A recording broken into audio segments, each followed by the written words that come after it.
Happy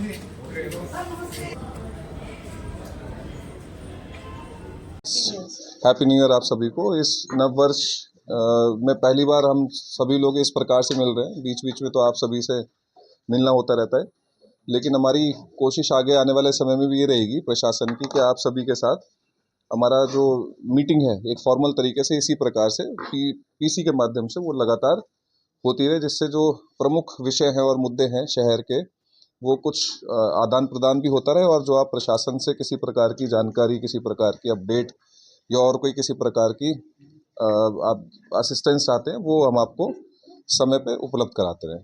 तो अगर आपके कुछ किसी प्रकार का कोई सवाल है, कुछ जानना चाहते हैं आप, तो आप बात कर सकते हैं, और फिर उसके बाद जैसा जो मुझे अगर कुछ बताना होगा तो फिर मैं उसके बाद वो भी बता दूंगा आपको।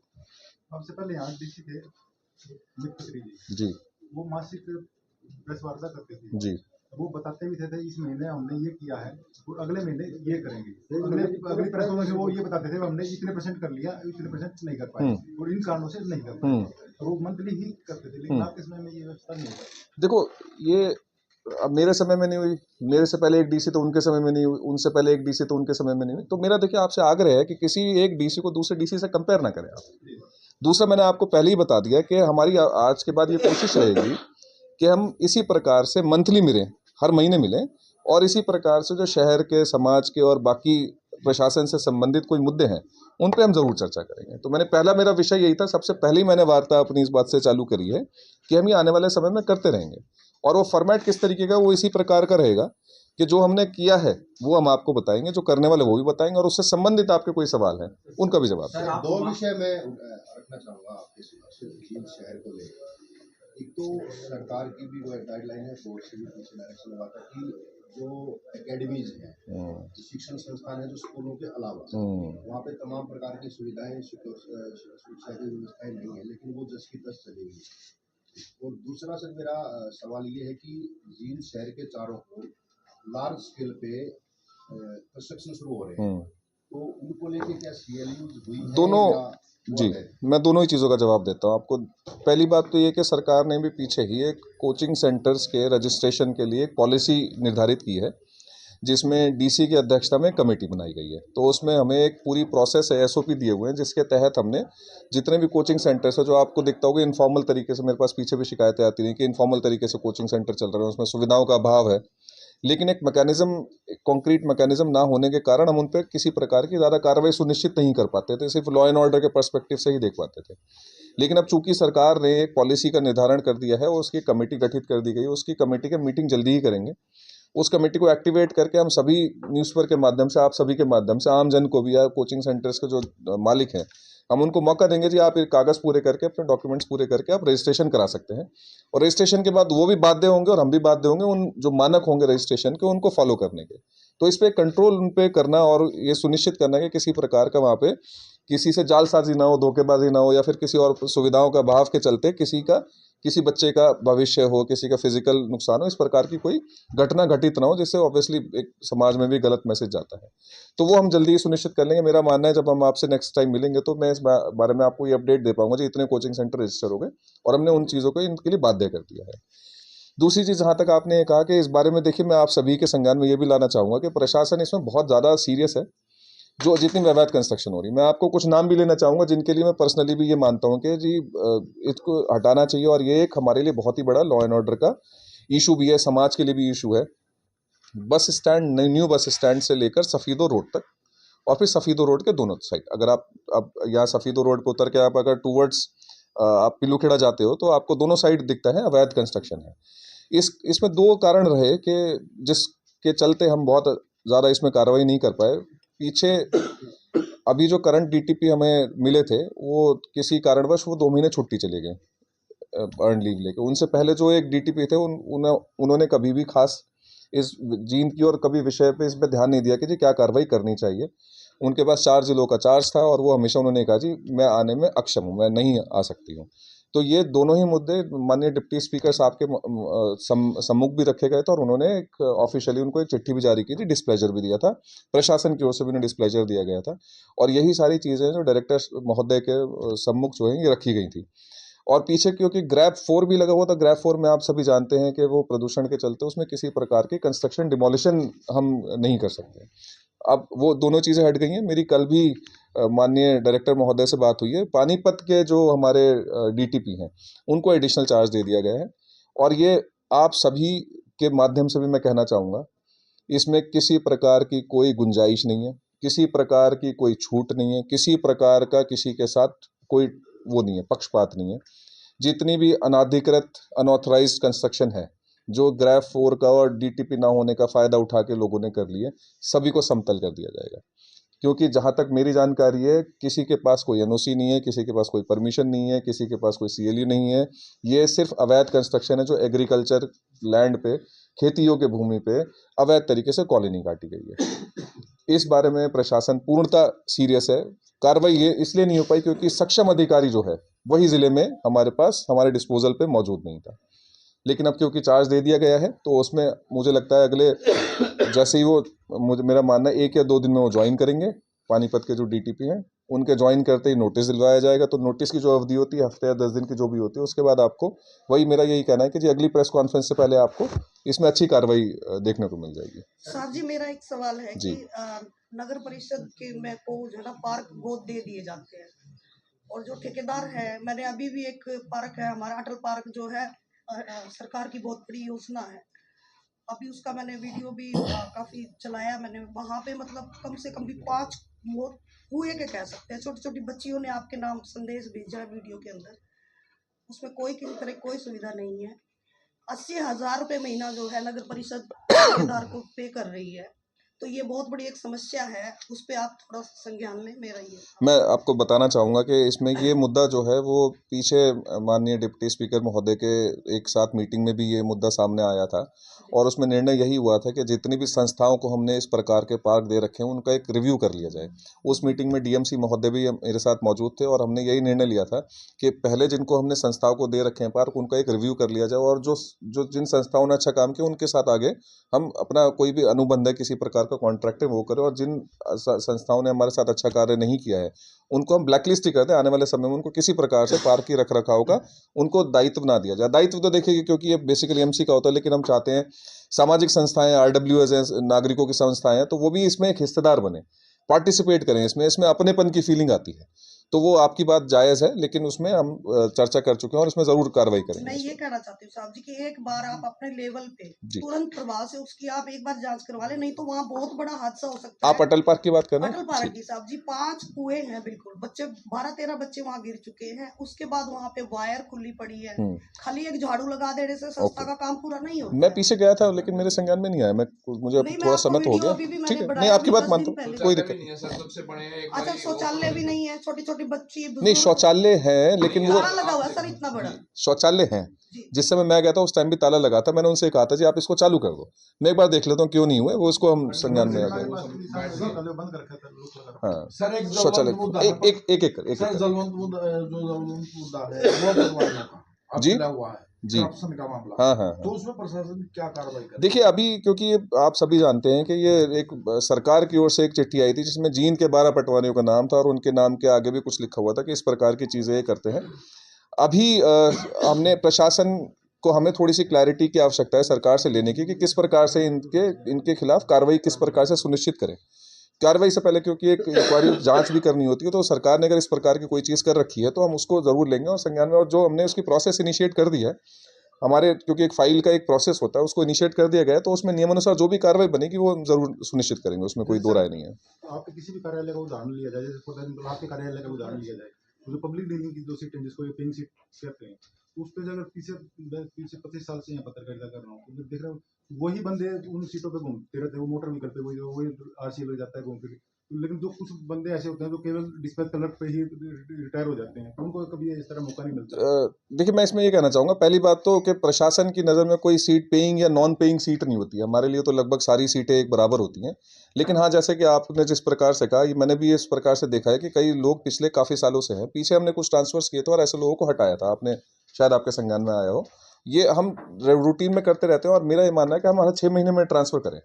तो आप, ये भी हो सकता है कि हमारी एक हम इस प्रकार से हम देखते हैं कि जी कोई पेइंग सीट है, लेकिन ये भी हो सकता है कि वो अधिकारी कर्मचारी कॉम्पिटेंट हो और वो अच्छा काम भी कर रहा हो। वो गिने तो चुने ही लोग होते हैं सर। वो मुझे जैसे यहाँ पर है फॉर एग्जाम्पल आरसी जींद है, वहाँ से ट्रांसफर सफीदो चले जाता है, सफीदो से फिर वो 6 मिनट में नहीं, ऐसा नहीं, हमने पीछे देखो, आप मैं आपसे कहना चाहूंगा, एक बार जो पीछे हमने ट्रांसफर्स किया, आप उसकी लिस्ट एक बार जरूर देखो। हमने कुछ ऐसे लोग भी जो शायद कभी आरसी और डीएलसी ने हमने शुरुआत इस तरीके से की थी, जो कभी नहीं रहे, उनको लगाया जाए, क्योंकि सबको कॉमन होना चाहिए। आपका जो जिनका जो सरल केंद्र है, तो बाहर जो टाइपिस्ट वाले जो दलाली वाले जो लोग हैं वो उनकी सीटों पे दलाल काफी नहीं है सर। बहुत ज्यादा दलाल वो दलाल बाहर जैसे लाइसेंस है देखो, मैं आपसे एक चीज और कहूंगा कि हम जनरल कोई बात ना करें। दलाल सक्रिय, आप मुझे नाम दो, मैं उनके खिलाफ कार्रवाई आप करूंगा। सीसीटीवी फुटेज देखो सर सरल केंद्र की आप मुझे नाम दो ना कि दलाल को ये आदमी दलाली कर रहा है, आप मुझे नाम दो, मैं उसके खिलाफ कार्रवाई ये करूंगा। बाहर बैठे हैं लगभग इस तरीके ऐसा नहीं होता ना। आप कोई कहते कमरे में जो बैठे हैं सारे एक जैसे हैं, ऐसा नहीं। देंगे आप। सूची दो, आप उसमें कार्रवाई करेंगे। और दूसरी बात, जहां तक आपकी बात है कि जिन कुछ ही लोग उस सीटों पे घूमते रहते हैं,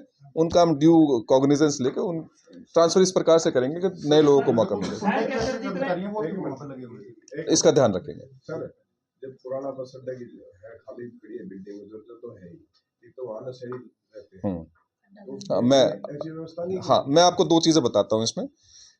हमने दो चीज़ें प्लान करी हैं कि क्योंकि ये बिल्डिंग जो है अभी भी रोडवेज के अधीन आती है, तो रोडवेज से हमने एक प्रपोजल मांग लिया है कि इस बिल्डिंग को आप कंडम कराने की प्रोसेस इनिशिएट कर दें। प्रोसेस में चालू करने में ऐसा कार्रवाई करनी होती है हमें कि PWD-B&R जो है इसको कंडम घोषित करेगा। कंडम घोषित करने के बाद इस बिल्डिंग को हम डिमोलिश कर देंगे। इसके साथ साथ हमारे इसमें दो तीन प्रपोजल साइमल्टेनियसली चल रहे हैं, लेकिन अभी वो पूरी तरीके से मैच्योर नहीं हुए, परिपक्व नहीं हुए हैं। उसमें हमारा एक तो कोशिश ये है, माननीय डिप्टी स्पीकर महोदय भी इसमें इंटरेस्टेड है कि इसमें एक अच्छा मल्टी स्पेशलिटी हॉस्पिटल आ जाए, जो लोगों को, जो जींद के लोगों को एक सुविधा प्राप्त हो सके। इसके साथ साथ एक प्रपोजल इसमें ये भी है, क्योंकि ये करीब 14 या 16 एकड़ ज़मीन है ये, इसमें एक प्रपोजल ये भी है कि इसमें एक ऑडिटोरियम भी आ सकता है। अच्छा, जो कल्चरल एक्टिविटी किसी को करनी है तो वो ऑडिटोरियम यूज़ किया जा सके। तीसरी एक चीज़ हम इसमें ये चाहते हैं, तीनों प्रोजेक्ट एक साथ भी आ सकते हैं इसमें, कि कुछ हिस्से में, क्योंकि आप देखते होंगे जींद का जो फायर स्टेशन है वो शहर के अंदर है, तो हम उसको कोशिश ये करते हैं JD7 पे किसी प्रकार से आ जाए, सो दैट, क्योंकि JD7 आपका मिनी बाईपास है, तो आने वाले समय में लोगों को वो भी सुविधा मिलेगी। इसके साथ साथ हमने पीछे, और मैंने और माननीय जो हमारे SP महोदय हैं, उन्होंने भी, हम लोगों ने ये कोशिश करी है इस प्रकार की कि हम इसमें कुछ राहगिरी टाइप का कोई एक्टिविटी चालू करें, सो दैट ना राहगिरी में हम पब्लिक क्लेम करती है उस जगह को, तो कोई अगर कोई नशेड़ी व्यक्ति है इस प्रकार का है, कोई एंटी सोशल एलिमेंट है, कोई असामाजिक तत्व है इस प्रकार के, तो उन लोगों को बाहर निकाल के हम पब्लिक को इस प्रकार की चीज़ सौंपे। तो उसमें पहला हमारी कवायद यही है कि इस बिल्डिंग को डिमोलिश कर दिया जाए, क्योंकि कंडम है, किसी काम की नहीं है, अदरवाइज भी नुकसान हो सकता है, और अदरवाइज एक बार डिमोलिश होने के बाद ये शहर के लोगों के काम आ सकती है। तो कवायद चालू है। अंदर जितने सार्वजनिक शौचालय है लाखों रुपए से बनाए जाते हैं, लेकिन उनकी हालात देखने तो बिल्कुल खस्तारा निकला। शौचालय की बात करें तो लंबे समय से हालात खराब। इसका एक असेसमेंट हम करें। देखिए, पीछे भी ना अभी सरकार ने, माननीय मुख्यमंत्री महोदय के साथ भी जो सभी DCs की उपायुक्तों की मीटिंग हुई थी, उसमें भी ये बात आई थी, और उसमें हमने खासकर इस बारे में ध्यान देना है कि एक तो वो टॉयलेट चालू हो, और वो खासकर महिलाओं के लिए और पुरुषों के लिए अलग अलग हो, और दोनों सफाई होती रहे और सुचारू रूप से चालू हो। तो इसकी मैं थोड़ा जवाब दे दूं, तो इसकी हमने एक कवायद चालू कर दी है। DMC साहब के साथ मेरी मीटिंग हो चुकी है, हम सभी इस प्रकार के टॉयलेट आइडेंटिफाई करके और सभी को चालू कर रहे हैं। कुछ सैनिटेशन स्टाफ की कुछ कमी का वो जिक्र कर रहे थे, लेकिन हम पूरा सुनिश्चित करेंगे कि सुचारू रूप से चलेंगे।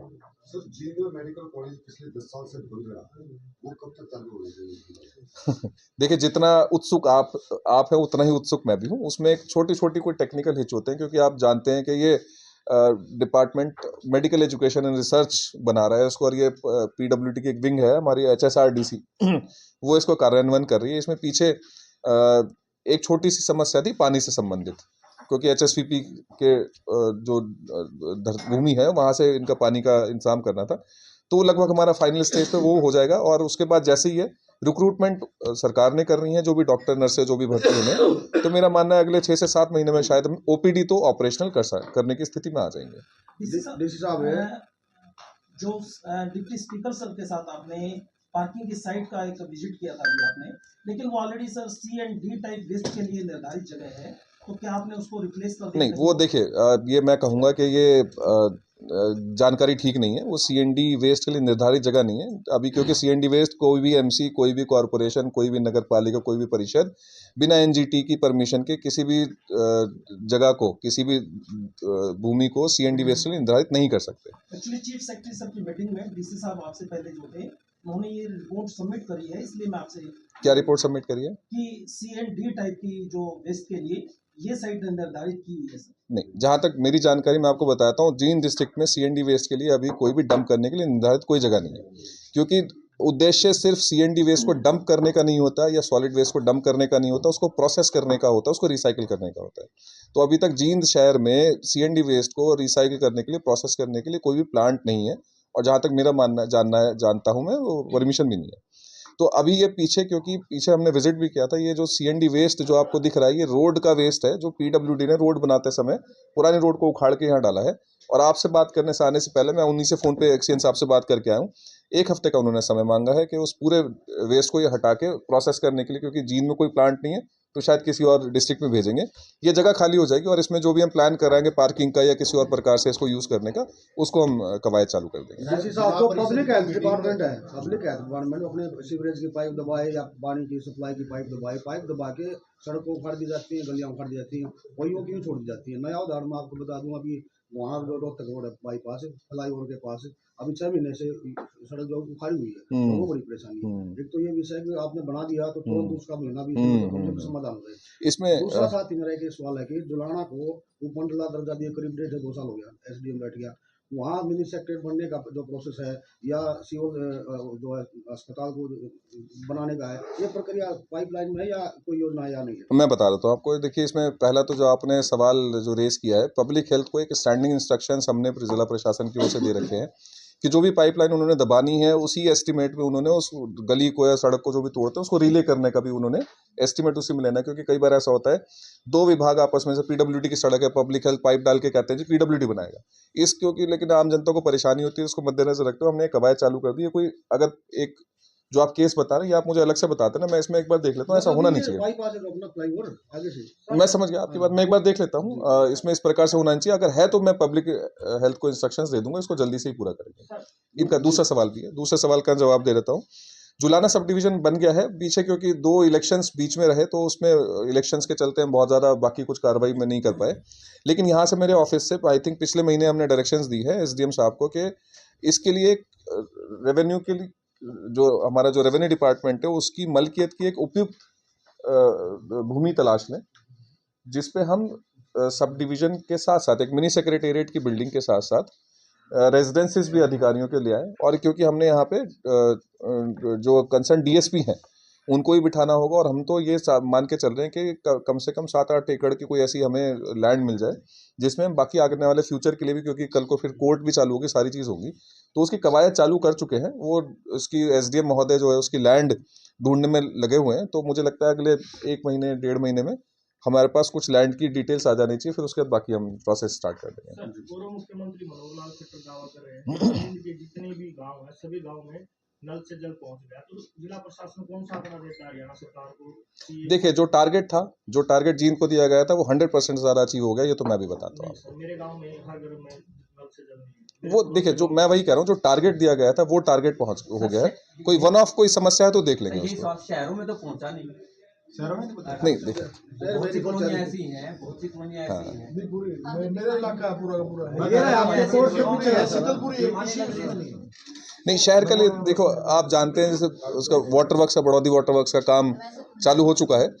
एक क्लस्टर तो एक साइड के गांवों का तो हमारा काम चालू हो चुका है। पीछे मैंने डिप्टी स्पीकर महोदय से ही बात हो रही थी, दूसरे साइड के जो गांव के क्लस्टर्स हैं उनके लिए भी जो एक स्कीम बनानी है, उसके लिए भी हमने कवायद चालू कर दी है।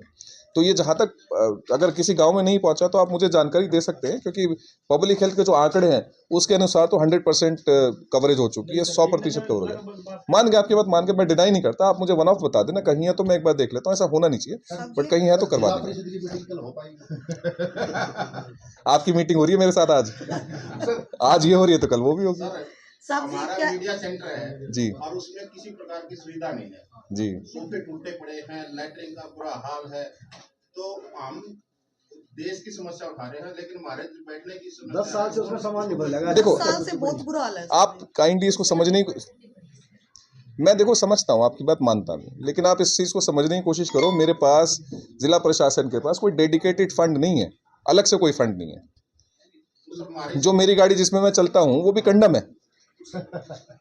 तो ये समस्या है, मैं मानता हूँ। हम इसका इलाज जो है, इसका सोल्यूशन जो है मिल के ढूंढ सकते हैं, बिल्डिंग भी कंडम लेकिन आउटराइटली मेरे पास अभी लैंडर कभी भी गिर सकता है हाँ वैसे मैं करा भगवान भरोसे ही है। जितना जो करा सकते हैं मैं देख लेता हूँ, जिस विभाग की जितना करा सकते हैं मैं जरूर करा दूंगा। गोहाना रोड से जो फ्लाईओवर है जो बस स्टैंड की तरफ रन करता है, उसके जस्ट सामने एक रोड है कच्चा बाईपास, जो रोहतक रोड यूनिवर्सिटी वाले के रोड को टच करता है। गोहाना रोड से प्रपोजल है, दोबारा बताइए, गोहाना रोड से गोहाना रोड से बस स्टैंड के लिए चढ़ गए, उससे पहले ही है कच्चा बाईपास, वो यूनिवर्सिटी को टच करता है। अच्छा आप चौक पे काफी जाम रहता हाँ, है, हाँ। खासकर बाईपास। कुछ ऐसा सुनने में आया था कि दूसरे रोड का प्रपोजल तैयार किया जा रहा है, कुछ ऐसा है? अभी तो मेरे नोटिस में नहीं, मुझे देखना पड़ेगा, इस रोड का मेरी जानकारी में नहीं है। साहब जी पुराना बस स्टैंड के पास एक हाँ जी साहब जी पुराना बस स्टैंड के पास एक बस स्टॉप बनाया हुआ है। जी। गर्मी मान लो 2 महीने बाद गर्मी आ ही जी, जाएगी, जी। वहाँ पे जो बहुत सारे बच्चे जो हैं स्कूल जी, के जी। छात्र खड़े होते हैं, मतलब वहाँ पे कोई छोटे छोटे मतलब उनको कोई पानी की सुविधा नहीं है, कोई शौचालय नहीं है, वहाँ पे उनके लिए कुछ करा आप देंगे, व्यवस्था बिल्कुल करवाएं करा तो- देंगे। पब्लिक टॉयलेट बनाना एमसी का मैंडेट है, जी जरूर करवा देंगे। और उसके बाद नहीं, पुराना बस स्टैंड के पास इस साइड में वो उस कैंप्स के अंडर में नहीं आता वो। जैसे बस में चढ़ते हैं सर, वो पुराना बस स्टैंड आप गोहाना रोड की बात कर रहे हो ना? भागते भागते जी, मेन रोड की बात कर रहे हैं, ऑन रोड रुकती है बसें। ऑन रोड की बात। टॉयलेट की व्यवस्था है ना? पानी या कोई शैडो नहीं है, गर्मियों में पंखा नहीं है। देखो शैडो नहीं है तो हमारी कंबाइंड रिस्पॉन्सिबिलिटी, हम पेड़ लगाना भूल गए, जी पेड़ लगाने चाहिए। लेकिन हम आपकी दोनों बातें मैंने सुन ली हैं, शैडो और पीने के पानी और टॉयलेट की व्यवस्था जरूर करवा दें। डीसी साहब, आस्था के नाम पर जगह जगह अवैध कब्जे हो रहे हैं पूरे जींद शहर में, आप देखेंगे। और उसके बाद सर उन चौकों को आप सरकार जिला प्रशासन उन चौकों के नाम भी रख देता है, निर्धारित कर देता है, और उसके ऊपर सरकारी बजट भी लगता है। क्या प्रशासन निद्रा में है या जागने की स्थिति में है? क्या उन पर कार्रवाई हो पाएगी? आप मुझे बताओ कौन से चौक का आप बात कर रहे हैं? चौगानंद माता चौक है जो सरकार द्वारा निर्धारित चौक है, जबकि फुली अवैध कब्जा है वो आस्था के नाम पर। ऐसे अनेकों, ये तो एक उदाहरण दिया सर। आप पटियाला चौक बीटा प्लांट की तरफ आप जाएंगे, वहां भी देवीलाल चौक के उधर भी आस्था के नाम पर, जबकि आस्था के नाम पर अवैध कब्जा करने की किसी को इजाजत नहीं होनी चाहिए। मैं एक बार चेक करवा लेता हूँ ये इस प्रकार से, क्योंकि एमसी ने प्रोबेबली उनके हाउस में पास होता है, जो भी नाम किसी चौक का रखा जाता है वो एमसी के हाउस में पास होता है। मैं एक बार दिखवा लेता हूँ, इस प्रकार का कोई अवैध हो तो उस पर नियमानुसार जरूर कार्रवाई करेंगे, उसमें कोई दो राय नहीं है। आस्था प्रशासन का कोई ना धर्म है, ना जाति है और ना आस्था है। हमारी आस्था है संविधान में, और संविधान के अनुसार ही काम करते हैं। संविधान के तहत जितने कानून बने हैं, जितनी पॉलिसी बनी है, जितने नियम बने हैं, हम उस पर काम करते हैं। सर भिवानी रोड है ना, जी भिवानी रोड अंडरपास वो काफी लंबा चला गया है। भिवानी रोड अंडरपास, जी हाँ तो उसके जो बनने का है वो काफी लंबा, काफी समय ले चुका है। लोगों को बड़ी परेशानी है, वो बाईपास से घूम के फाटक के उस पार जाना। ये हाँ, ये आपने एक महत्वपूर्ण विषय है और महत्वपूर्ण मुद्दा है आपने रेस किया है। मैंने इसमें अगले हफ्ते 10 दिन के अंदर मेरा एक मीटिंग करने का, अपनी चेयरमैनशिप में ही कराने का एक मैंने प्लान भी किया हुआ था। पीछे संभव क्योंकि माननीय मुख्यमंत्री जी की 2 मीटिंग आ गई थी, उसके चलते मैं अपनी कुछ मीटिंग पोस्टपोन करनी पड़ी थी, तो इसको मैं टेकअप कर लेता हूँ एक बार। ये भी समस्या है एक शहर की, नेक्स्ट उसमें मुद्दा है, व्यापारी है ना, सरकार की रीढ़ की हड्डी होते हैं, टैक्स भी देते हैं और काफी ऋण भी देते हैं, तो वो दुकानदार वहां से पलायन कर चुके हैं क्योंकि बिल्कुल बेरोजगार हो चुके हैं। नहीं, आपकी बात में वो मेरे पास पहले भी आए थे और मैंने कहा था कि हम इसको देख लेते हैं, वो देख लेंगे बिल्कुल खत्म हो हम। मैं नहीं चाहूंगा कि प्रशासन की या हमारी किसी भी कारणवश किसी भी व्यापार में बाधा है, ये देखो कभी भी डिजायरेबल नहीं होगा। सर पानी निकासी के जो नाले हैं उस पर हर साल मोटा बजट खर्च किया जाता है, लेकिन वो फिर भी भरे हुए नजर आते। सफेद रोड पे 2 जगह में कवरेज भी की थी, पानी ओवरफ्लो होकर ऑन रोड आ रहा है, तो वो बजट कहाँ जा रहा है, कुछ ऐसी डिटेल दी जाती है? देखिए ये मुद्दा इंक्वायरी का विषय है ये। अब इसमें मेरे लिए ऑफ हैंड इस प्रकार को कोई कमेंट करना, ये मुझे भी शोभा नहीं देता।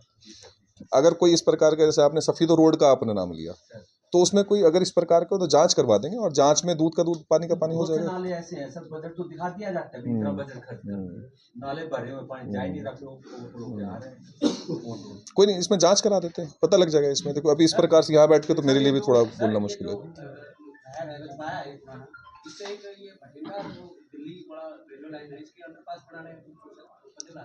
जी एज ऑफ नाउ अभी तो उस पर कोई खास एक्टिव नहीं हो पाया है, लेकिन उसको भी टेकअप करते हैं, आने वाले समय में उसको टेकअप कर लेंगे रेलवे से ना। सर एक इशू दीवाना तहसीलदार वाला है, देखिए उसमें ना बेसिकली बात इस प्रकार से है कि एक तहसीलदार जो हमारे जैसे लिंक ऑफिसर होते हैं, हमारे जितने भी जिले के स्तर के अधिकारी, उनके सभी के लिंक अफसर होते हैं। तो लिंक अफसर अगर नहीं है किसी भी कारणवश, तो अगर कोई इमरजेंसी का काम है तो वो लिंक अफसर कर सकता है। मान लीजिए मैं मौजूद नहीं हूँ और डीसी के बिहाफ पे कोई काम करा, तो एडीसी लिंक ऑफिसर वो डेजिग्नेटेड है। तो उन्होंने जो मेरे संज्ञान में आया कि जींद में, क्योंकि मनोज अलावत जी जो थे उन्होंने रिजाइन कर दिया और वो यहाँ से चले गए थे, तो कार्य के प्रेशर को देखते हुए उन्होंने आके कुछ रजिस्ट्रियाँ की हैं, जिसकी मैंने रिपोर्ट भी ली है। ये मेरे संज्ञान में बात बाद में आई। तो मेरा ये कहना था कि जी मैं अगर स्टेशन पे हूँ, डीसी है, तो आपको परमिशन लेनी चाहिए। तो उसमें मैंने उनको शो कॉज नोटिस दिया हुआ है, उनका जवाब भी आ गया है, उसको मैं एनालाइज कर रहा हूँ। उसमें किसी प्रकार की अगर उल्लंघना है, अवहेलना है नियमों की, या कोई अगर रजिस्ट्री भी गलत होती है, तो उसमें जरूर नियमानुसार कार्रवाई करेंगे। एक लेबर डिपार्टमेंट में सर एएलसी बहुत एक कम। पीछे एक बार सबको मौका मिल जाए जी। नहीं मैंने तहसील में पटवारियां बैठते हैं, उनमें एक लिस्ट लगाई जाती है, भाई किसी ने नक्शा बनवाना है या वो कहीं भी नजर नहीं आ रही। ये आपने ठीक कहा, घपला हो रहा है। मैं इसको करवा देता हूँ। इसको हम सभी तहसीलों में मैंडेटरी कर देते हैं, सभी तहसीलों में लगवा देते हैं। दूसरा मेरा एक ये है सर, जो ग्रामीण स्तर पर जो तालाब की भूमि है, फिरनी है, उस पर अवैध कब्जे आप रोज देखिए मैं आपको ये बताना चाहूँगा कि पीछे एक गांव का नाम मैं भूल रहा हूँ, नहीं कंडेला नहीं, एक मैं नाम बोल रहा हूँ, वो पीछे एक मुद्दा हमारे सामने आया था जिसमें एक धर्मशाला बना दी गई जोड़ करसोला। तो करसोला में हमने एक्शन लिया है, सरपंच को सस्पेंड किया है, उस समय के जो जेई थे उनके खिलाफ लिख के भेज दिया है, और जो ग्राम सचिव था उसके खिलाफ लिख के भेजा है। प्रशासन तो हमेशा ही कार्रवाई करता है, लेकिन मौके पर अगर इस प्रकार से इस समय कोई गाँव में कोई चीज़ हो रही है और गाँव वालों की सहमति से हो रही है, प्रशासन की नज़र में नहीं आ रही, उसमें हो सकता है कार्रवाई डिले हो जाए। लेकिन कार्रवाई जहाँ हमारे नोटिस में आती है, जहाँ भी होता है, ये सुप्रीम कोर्ट की गाइडलाइन है, सुप्रीम कोर्ट का आदेश है। तालाब का भूमि जो है, जोड़ की जो ज़मीन है, उसका नेचर चेंज नहीं किया सकता। उसमें भले ही पानी ना हो, लेकिन आप उस पर एक ईंट नहीं टिका सकते। तो जो अगर हमारे नोटिस में आता है तो हम जरूर कार्रवाई करते हैं। तालाब की भूमि में शमशान बनाए जा रहे हैं, जहाँ शमशान की भूमि है उसको निकलवा कर मैं आपसे देखिए यही कहना चाहूँगा, वन ऑफ केस कोई, हाँ कोई नहीं, आप बता दो, हम उस पर कार्रवाई करेंगे, जो कार्रवाई बनेगी जरूर करेंगे। की भूमि है, उस पर काफी लोगों ने कब्जा किया हुआ, फिर नहीं कब्जाई हुई है, जहाँ क्या नाम शमशान बनने चाहिए वहाँ तो लोग कब्जा किए हुए हैं। बिल्कुल कार्रवाई करेंगे साहब जी। कब्जे से मुझे भी एक बात याद आई कि हाउसिंग बोर्ड कॉलोनी के अंदर सरकारी कॉलोनी है, और वहाँ पे मतलब 2-3 लोगों ने बकायदा अच्छे से कब्जा किया, उसका कोई समाधान हो सकता है? हाँ बिल्कुल समाधान हो सकते हैं। कब्जे का मतलब ही अवैध कब्जा है जी। तो अवैध कब्जे का मतलब होता है कानूनी कार्रवाई, वो बिल्कुल मैंने 3 करेंगे। बार उसकी एप्लीकेशन नगर परिषद दे चुकी हूँ, लेकिन आज तक कोई आप मुझे दे देना, मैं करवाता हूँ कार्रवाई। ठीक है। अवैध कब्जे की बात कर रहे हैं, अवैध कब्जे में जो कार्रवाई वो डिले होती है, 3-3, 4-4, 5-5 साल लग जाते हैं। नहीं ऐसा कोई देखिए मेरे नोटिस में तो नहीं है। सर मैंने कब्जा कर रखा है, मैं केस करने वाला हूँ, पंचायत की तरफ से केस डाल रखा 3 साल। देखिए पंचायत केस का तो देखो, अब आप किसी जज साहब से जाके ये कहोगे जी आपने 5 साल क्यों ले लिए, मैं जज साहब से कैसे कहूँगा जी? किसी भी कोर्ट में चल रहा है, एसडीएम एग्जीक्यूटिव मजिस्ट्रेट की हैसियत से बैठा है ना वहाँ पे। कोर्ट की कार्रवाई कोर्ट के अनुसार होती है। बाकी हम इस प्रकार के डायरेक्शंस, क्योंकि सरकार की ओर से भी डायरेक्शंस होते हैं टाइम बाउंड मैनर में करो, लेकिन समाव कभी जो एसडीएम है वो, जैसे मैं डीसी होने के नाते 2 दिन कोर्ट लेता हूँ, लेकिन अगर कोई विषय इंपॉर्टेंट आ जाए तो मैं कोर्ट नहीं ले पाता, तो कई बार वो मुद्दे खींचते रहते हैं। लेकिन अगर इस प्रकार से हो गए 4-5 साल से, तो हम स्पेशल हिदायत जारी कर देंगे। लेकिन एसडीएम साहब की उनकी कोर्ट में इंटरफेयर करना तो देखो ना आपको शोभा देता ना मुझे शोभा देता, लेकिन हम समयबद्ध तरीके से कराएंगे। ऑफिस का एक प्लान बना था, वो काफी रैपिडली काम होने के जी प्रशासन को अचीवमेंट। हाँ मैं बताता हूँ, देखिए ई ऑफिस में, क्योंकि पीछे काफ़ी समय से इंक्लूडिंग मेरे टेन्योर में भी ई ऑफिस में ज़्यादा काम हम नहीं कर पाए। ई ऑफिस का बेसिक उद्देश्य है कि जितनी भी फाइलें आपकी आती हैं वो ऑनलाइन आएंगी, और ऑनलाइन ही आपको उनका निपटान करना है। पीछे माननीय मुख्यमंत्री जी ने भी ये डायरेक्शन दिया है कि ई ऑफिस में काम चालू कर दिया जाए। हमने सभी ने ई ऑफिस चालू कर दिया है, सभी जितने भी हमारे अधिकारी हैं सभी ऑन बोर्ड हो गए हैं, और फाइलें जो है मेरे पास ऑनलाइन उसमें डिजिटल फॉर्मेट में आनी चालू हो गई है। तो आने वाले समय में मेरा उद्देश्य है कि जी 100% हम 100% फाइल्स को ई ऑफिस पर प्रोसेस करें। आप कुछ कह रहे थे? सर पिछले कुछ घंटे पहले जींद में ईडी की, अच्छा, जींद विधानसभा चुनाव लड़ने वाले नेताजी की कंपनी बताई जा रही है, उसके बारे में आपको कुछ संज्ञान में? नहीं मैं समाधान शिविर में था, तो मुझे अभी तो जानकारी नहीं, मैं देख लेता हूँ एक बार। हाँ। सर एक अपना एक सेकंड जी, हाँ जो चर्चाएं हैं, हाँ, लोगों ने जमीनें बेच के कंपनी में पैसा लगाया है, और कंपनी के सभी वर्कर फरार हो चुके हैं ताले लगा के। तो ये मामला थोड़ा सा मैं पूछना चाहता हूँ। अभी मेरे संज्ञान में नहीं है, टेकअप कर लेते हैं, जो हमारी ओर से जो कार्रवाई बनेगी जरूर करेंगे। सर अपने शहर के अंदर फ्लाईओवर बने होते हैं जी। लगभग फ्लाईओवर चौक पे उतरते हैं, चाहे जिंदा चौक हो, देवला चौक हो, किसी पे ब्रेकर नहीं या पटियाला चौक। देखिए, इसमें ना ये बहुत गंभीर विषय है। इसमें मैं बार बार ये कहता आया हूँ कि हमें इस बात को समझना चाहिए कि किसी एक्सप्रेसवे का, किसी रोड का, किसी फ्लाईओवर का कार्य ट्रैफिक को बाधित करने का नहीं है, उसको सुचारू रूप से चलाने का है। जो इंडियन रोड कांग्रेस IRC की गाइडलाइंस के मुताबिक किसी भी हाईवे पे, नेशनल हाईवे पे स्पीड ब्रेकर नहीं बनाया जा सकता। स्पीड कामिंग मेजर्स होते हैं। स्पीड कामिंग मेजर्स का मतलब स्पीड को कम करने के उपाय। तो वो आपके कैटाइज भी हो सकती हैं, आपके साइनेजेस भी हो सकते हैं। उस प्रकार की जो भी समस्याएं, हम डिस्ट्रिक्ट रोड सेफ्टी कमेटी की मीटिंग होती है हमारे हर माह, और हम यही मुद्दे टेकअप करते हैं। कहीं इस प्रकार की आवश्यकता है तो हम कैटाइज वगैरह वो सब तो ले सकते हैं, लेकिन आधिकारिक तौर पे मैं अलाउ करूं या हमारी किसी की पावर नहीं है कि हम नेशनल हाईवे के ऊपर, किसी स्टेट हाईवे के ऊपर हम स्पीड ब्रेकर बनवा सके। सर, 15 पकड़ो अभियान पे सवाल उठे थे, पार्षदों ने भी उठाए, फिर डिप्टी स्पीकर साहब ने भी कहा इसकी जांच कराएंगे विजिलेंस। इसकी जांच मैं बता देता हूँ। डिप्टी स्पीकर महोदय ने CS को, ये चीफ सेक्रेटरी महोदय को इस बारे में विजिलेंस की जांच कराने के लिए चिट्ठी लिख के भेज दी है, और वहां से डायरेक्शंस आने ही वाले हैं। जैसी डायरेक्शंस आएंगे, क्योंकि विजिलेंस ने अगर जांच करनी है तो विजिलेंस एक इंडिपेंडेंट एजेंसी होती है, एंटी करप्शन ब्यूरो, वो जो भी जांच करेंगे, यहाँ जो भी रिकॉर्ड हमें देना होगा हम जरूर प्रोवाइड कराएंगे। तो जिला प्रशासन खासकर आपकी ओर से कोई विशेष जांच नहीं करवाएगी? तो वो नहीं, क्योंकि देखिए, जिला विजिलेंस जो है वो एक इंडिपेंडेंट एजेंसी है, वो जिला प्रशासन से अलग ही है, डिफरेंट है। तो अब क्योंकि जिला प्रशासन के द्वारा जांच कराई जाए तो हो सकता है आप ही लोग कहें कि जी इसमें पार्टीशनशिप हो गई, जी इसमें इंडिपेंडेंट जांच नहीं हुई। विजिलेंस पर तो आप सभी को भरोसा है, तो इसलिए क्योंकि बड़ा मुद्दा है, मेरा भी मानना है कि इसमें जांच होनी चाहिए, इसमें जांच जरूर कराएंगे। सर एक रोहतक रोड से और नरवाना रोड पे बाईपास निकलना था, हम फाइलों में कहाँ पे?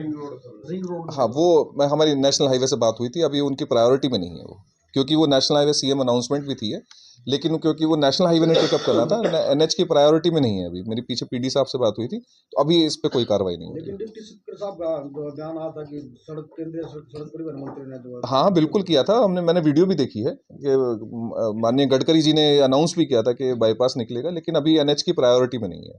सर एक चीज और अभी इसी से मेरे को याद आया, हमारा जो पैरामेडिकल कॉलेज बनना था उसके लिए जो लैंड हमने तय की थी वो शायद कुछ कम पड़ गई है, तो उसको लेके कोई नई जमीन हम तलाश रहे हैं? अब मैं भी कुछ बता देता हूँ, आपके सवाल बीच में आते रहेंगे, मैं भी थोड़ा बताता हूँ। तो बेसिकली ऐसा था जी, आपसे मेरी शायद पहले भी बात हुई थी कुछ साथियों से, जो PGI के लिए एक पैरामेडिकल कॉलेज बनना था। पहले मेरे ज्वाइन करने से पहले जिमखाना क्लब के पीछे करीब 7-7.5 एकड़ भूमि है जो HSVP विभाग की है। तो वो HSVP विभाग ने वो अपनी भूमि देने के लिए मेडिकल एजुकेशन को एक LOI जारी कर दी थी, लेटर ऑफ इंटेंट। लेकिन अब जो मेरे संज्ञान में ये आया है, क्योंकि अभी पीछे कुछ समय पहले ही पत्राचार हुआ कि वो भूमि सफिशेंट नहीं है, वो इससे ज़्यादा लैंड चाहते हैं, तो शायद 30-40 एकड़ भी हो सकती है। तो उस लैंड को आइडेंटिफाई करने के लिए हमने कवायद चालू कर दी है, और इसके साथ साथ ही जैसे डिप्टी स्पीकर महोदय ने भी ये चाहा है कि यहाँ एक ट्रॉमा सेंटर बनाया जाए जींद शहर में, क्योंकि आप देखते हैं कई नेशनल हाईवे निकल गए और अभी भी लगातार काम चल रहा है, और इन नेशनल हाईवेज पे आप देखते हैं स्पीड ज़्यादा होती है और एक्सीडेंट होता है तो वो फेटल ही होता है। उसमें अक्सर ऐसा होता है कि दुर्घटना होती है तो अक्सर किसी न किसी की जान जाने की संभावना बहुत होती है। तो एक ट्रॉमा सेंटर बहुत आवश्यक है, तो वो ट्रॉमा सेंटर भी हम उस 7-7.5 एकड़ में प्लान कर सकते हैं। जहाँ तक पैरामेडिकल कॉलेज की बात है, उसके लिए हमने एक नई भूमि आवंटित करने के लिए उसकी प्रोसेस स्टार्ट कर दी। इसके साथ साथ ही जींद सफीदो रोड को चौड़ा करने के लिए जो 39 एकड़ भूमि की आवश्यकता थी, वो उससे अधिक भूमि आइडेंटिफाई कर दी गई है। 41 एकड़ भूमि हमने कर ली है, पंचायत ने सभी ने जो रेजोल्यूशंस करने थे वो कर दिए हैं, प्रस्ताव सरकार को भेज दिया गया है। तो इस प्रस्ताव पे कार्रवाई होके तो आपका जींद से जो सफीदो रोड चौड़ा होना है, 4 लेन होना है, उसका भी प्रोसेस हमने इनिशिएट कर दिया जिले के स्तर से। जहाँ देखिए, क्योंकि पूरा रोड एक समान नहीं है, तो जहाँ आवश्यकता अनुसार लैंड अवेलेबल हो जाती है वहाँ 4 लेन होगा, और जहाँ लैंड कम रह जाती है वहाँ पे डिवाइडर नहीं देंगे बीच में। वो जैसा आपने देखा हो कई रोड इस प्रकार से होते हैं, लेकिन चौड़ा जरूर हो जाएगा, आपको सुविधा अच्छी हो जाएगी। डीसी साहब, बिल्डिंगों में लिफ्ट लगी हुई है और कंपनियों ने रिकमेंड किया अधिकारियों को कि वहाँ लिफ्ट ऑपरेटर होना अति आवश्यक है। बहुत से अनेकों एग्जाम्पल ऐसे देखे हैं जब मंत्री तक लिफ्ट में फंस जाते हैं। क्या इस तरफ ध्यान दिया जाएगा प्रशासन? देखिए, प्रशासन की ही बात, देखिए हम एक नियम के कानून के अनुसार कार्य करते हैं। ऐसा नहीं है कि मेरे पास अगर ड्राइवर नहीं है तो मैं प्राइवेट ड्राइवर ले आऊँगा, पॉसिबल है? नहीं है। तो लिफ्ट ऑपरेटर की अगर पोस्ट है तो लिफ्ट ऑपरेटर रखा जा सकता है और उसकी भी प्रक्रिया है। मेरा ऐसा नहीं है कि मैं अपनी इच्छा से किसी को भी रख लूँ। वो रिक्रूटमेंट किस प्रकार से होगी, किस प्रकार से किसी को रखा जाएगा, वो ज़रूरी है। अभी एक पीछे रैशनलाइजेशन की भी एक प्रक्रिया चालू है, जो एसडीएम कार्यालय और डीसी कार्यालय, उसमें रैशनलाइजेशन स्टाफ का कैसे होना चाहिए। तो उसमें अपना प्रपोजल ये भी देंगे कि जी जहाँ जिस कार्यालय में, डीसी ऑफिस में खासकर, या किसी और सरकारी कार्यालय में जहाँ लिफ्ट है, वहाँ एक लिफ्ट ऑपरेटर की आवश्यकता ज़रूर है।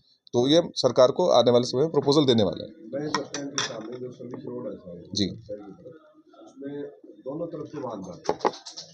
और कई बार ये, हाँ, ये भी मैं आपको बता देना चाहता हूँ। ये मेरे लिए, जब मैंने जींद में ज्वाइन किया था एज डिप्टी कमिश्नर, ये मेरे लिए प्रायोरिटी का विषय था एक, और इसको हमने डिस्ट्रिक्ट रोड सेफ्टी कमेटी की मीटिंग में एक मुद्दा ले रखा है, इम्पॉर्टेंट है। इसके लिए पीडी हिसार जो है वो एक फिजिबिलिटी रिपोर्ट करा रहे हैं। जिस प्रकार से मान ले आपने अगर जींद से रोहतक जाना है तो अक्सर गाड़ियां जो हैं वो रॉन्ग साइड से चढ़ती हैं हाईवे के ऊपर, उन्हें लेफ्ट चढ़ती हैं जबकि जाना चाहिए राइट। तो वो राइट से, और जब आप आते हो रोहतक से, अगर आपने जींद गोहना रोड उतरना है आपने, तो आप अगेन बस अड्डे के आगे से आप रॉन्ग टर्न लेके आते हो। तो हमने दोनों साइड से एक स्लोप जिससे गाड़ियां उतर सके, उसकी एक फिजिबिलिटी रिपोर्ट चालू कर दी है। ये पीडी साहब ने काम चालू कर दिया है। तब जब तक ये फिजिबिलिटी रिपोर्ट आती है, बनता है रोड, सारी चीज़ होती है, इसमें लगेगा समय। तो हमने एक चीज़ और कर ली है, रोड सेफ्टी मीटिंग में डिसाइड कर लिया, जैसे ही आप इसी हाईवे के ऊपर आप बस स्टैंड क्रॉस करते हो, हम एक वहाँ पे यू टर्न देने की प्लानिंग कर रहे हैं नियम अनुसार। उस यू टर्न से बेनिफिट ये होगा कि जब आप रोहतक से आते हो और आपने गोहाना रोड उतरना है, तो आप सीधा जाके यू टर्न लेके नीचे आ जाओगे, फ्लाईओवर के नीचे से आप राइट टर्न लेके सीधे हाथ पे मुड़ के सीधे आ जाओगे। इसी प्रकार से आपने रोहतक जाना है तो आप बस अड्डे के आगे से यू टर्न लेके सीधा रोहतक निकल जाओगे। तो ये कवायद हमारी चालू हो गई है, और इसमें मेरा मानना है अगले 1 महीने के अंदर अंदर यू टर्न तो हम चालू कर देंगे। फिजिबिलिटी रिपोर्ट में क्योंकि थोड़ा समय लगेगा, तब तक हम ये नहीं कर सकते कि जी एक्सीडेंट हो जाए और किसी की जान जाए, ये डिजायरेबल नहीं है। तो ये हमने कवायद हमारी ये चालू हो चुकी है, एक इम्पॉर्टेंट मुद्दा है ये। आप समाधान शिविर लगा रहे हैं, जब भी प्रेस नोट आते हैं उनमें खास बात होती है परिवार पहचान पत्र की समस्याएं बड़ी आ रही है। क्या लगता है वो समस्या बन चुका है परिवार पहचान पत्र? देखिए, लगना और ना लगना, ये सवाल किसी, आप अगर पब्लिक रिप्रेजेंटेटिव से पूछे तो अच्छा है। एस डीसी होने के नाते तो देखिए मैं ये कहूँगा कि समस्या आ रही है, काफ़ी समस्या है, और कुछ समस्याएं इस प्रकार की हैं जो जिला प्रशासन के स्तर की नहीं है। जैसे फैमिली में कोई किसी मेंबर को, फॉर एग्जांपल, एक मैं आपको बताना ही चाहूँगा, एक थोड़ा दुर्भाग्यपूर्ण भी था ये, कि वो एक हस्बैंड वाइफ हैं और किसी कारणवश फैमिली आईडी में दोनों साथ हैं और किसी कारणवश दोनों को अनमैरिड दिखाया हुआ है। ये पॉसिबल नहीं हो सकता। भाई हस्बैंड वाइफ है, उनके बच्चे भी हैं, तो वो तो मैरिड ही हुए ना बाय डिफॉल्ट, अनमैरिड दिखाया हुआ है। लेकिन ये क्योंकि उनको अब उनका जो मैरिटल स्टेटस चेंज करना अभी हमारे ज़िले के स्तर पे, हमारे अधिकार क्षेत्र में नहीं आता। तो चूंकि जैसे पीछे भी माननीय मुख्यमंत्री जी ने भी कई बार इस बात को कहा है कि जो कार्य ज़िले के स्तर से नहीं हो सकता, हम उसका एक प्रपोजल बना के सरकार के पास भेज दें, सीएस ऑफिस में, चीफ सेक्रेटरी ऑफिस में। तो इस प्रकार की जो समस्या जिले के स्तर पर नहीं हल हो सकती परिवार पहचान पत्र से रिलेटेड, वो हम ऊपर भेजते हैं और उनका निवारण भी होता है। सर, एक और मेजर समस्या जींद से है, प्रॉपर्टी आईडी। जब भी प्रॉपर्टी टैक्स नगर परिषद देखती है, 80% शहर सीएससी दुकानों में कहा जाता है, सीएससी की बात नगर परिषद कहती है भी ये ऑब्जेक्शन आप सीएससी के पास है। गलती है यासी कंपनी की, पब्लिक लाइन में लग रही है। अब पिछले 2-3 सालों से क्यों नहीं सोल्यूशन निकाल पा रहा? ऐसा नहीं है, देखिए सोल्यूशन नहीं निकाल पा रहे, वो हो सकता है कि सोल्यूशन निकालने की और सॉल्व करने की स्पीड जो है वो थोड़ी धीमी हो, ये पॉसिबिलिटी है। देखिए परिवार पहचान पत्र में भी मेरा ये मानना है, जिस दिन हमने पहला समाधान शिविर लगाया था उस दिन मुझे लगता है कि शायद 100 से ज़्यादा कंप्लेंट्स आई थी। आज आप एवरेज आज की कंप्लेंट्स देखो, आप समस्या का निदान हुआ है, समाधान भी हुआ है, लोगों की परेशानी भी कम हुई है, समय लगता है। जहाँ तक प्रॉपर्टी आईडी की बात है, वो मेरी जानकारी नहीं है याशी कंपनी ने सर्वे ठीक किया गलत किया, लेकिन अब जितनी भी कंप्लेंट्स आती हैं, जितनी हमारे संज्ञान में आ गई, मेरे संज्ञान में या फिर एमसी के संज्ञान में, हम उनको नियम अनुसार ठीक करते हैं। और बाकी ये थोड़ा बड़े लेवल का विषय है, क्योंकि इसमें यूएलबी डिपार्टमेंट की ओर से भी हमें काफ़ी सारी हेल्प चाहिए होती है। तो जो हमारे स्तर से हो सकता है हम करते हैं, नहीं तो ऊपर भेजते हैं। और इस बारे में भी जितनी लगातार मीटिंग्स होती है उसमें ये सारी बातें उठाते हैं। ये सिर्फ ऐसा नहीं है पोर्टल या फिर ये सारा सिस्टम एक ज़िले का नहीं है, पूरी स्टेट का है। तो इस प्रकार की समस्या पूरी स्टेट में ही और ये सीएम साहब के संज्ञान में भी है। तो इस पर लगातार काम चल ही रहा है, प्रोसेस नहीं है। हम जैसे जैसे टेक्नोलॉजी की ओर बढ़ रहे हैं और टेक्नोलॉजी के अपने नुकसान भी हैं कुछ, उन नुकसानों को ध्यान में रखते हुए एक सही सिस्टम, सुदृढ़ सिस्टम इस्टेब्लिश करना। हमें अमेरिका बनना है तो अमेरिका जैसा सिस्टम भी तो होना चाहिए। उन सिस्टम को ये जब अमेरिका ने शायद सिस्टम ये आज से 50 साल 100 साल 150 साल पहले जब चालू किए होंगे, उनके सामने भी समस्या आएंगी। तो हमारा उद्देश्य हम सभी का ये है कि इन सिस्टमों को सुदृढ़ बनाएं। धीरे धीरे सुदृढ़ बन भी रहा है। जैसे अब आपने देखा होगा इस प्रकार के साइबर क्राइम बहुत बढ़ गए, डिजिटल अरेस्ट के इस प्रकार के आप केसेस देख रहे होंगे बहुत बढ़ गए। लेकिन अवेयरनेस अब धीरे धीरे इतनी ज़्यादा बढ़ा दी है कि अब लोग बहुत अवेयर हो रहे हैं धीरे धीरे। तो समस्याएं हैं, समस्या के साथ साथ उसका निदान भी होगा। पहले तो नहीं होते जब तक ये फ़ोन नहीं थे। तो जब टेक्नोलॉजी आएगी तो उसके साथ उसकी कुछ नेगेटिव एस्पेक्ट्स भी आएंगे। तो हमारा उद्देश्य सभी का मिलकर ही होना चाहिए। प्रॉपर्टी आईडी है या फैमिली आईडी है, इसमें लगातार सुधार हो रहा है, लगातार सुधार हो रहा है। नंदीशाला में शिफ्ट करने की कोई योजना है? इस प्रकार से है, देखिए कि ये हॉर्टिकल्चर विभाग की ज़मीन है, लगभग 22 एकड़ रोड के दोनों साइड। तो इसमें डिप्टी स्पीकर महोदय ने भी चाहा है और एक भारत सरकार की स्कीम भी है ये।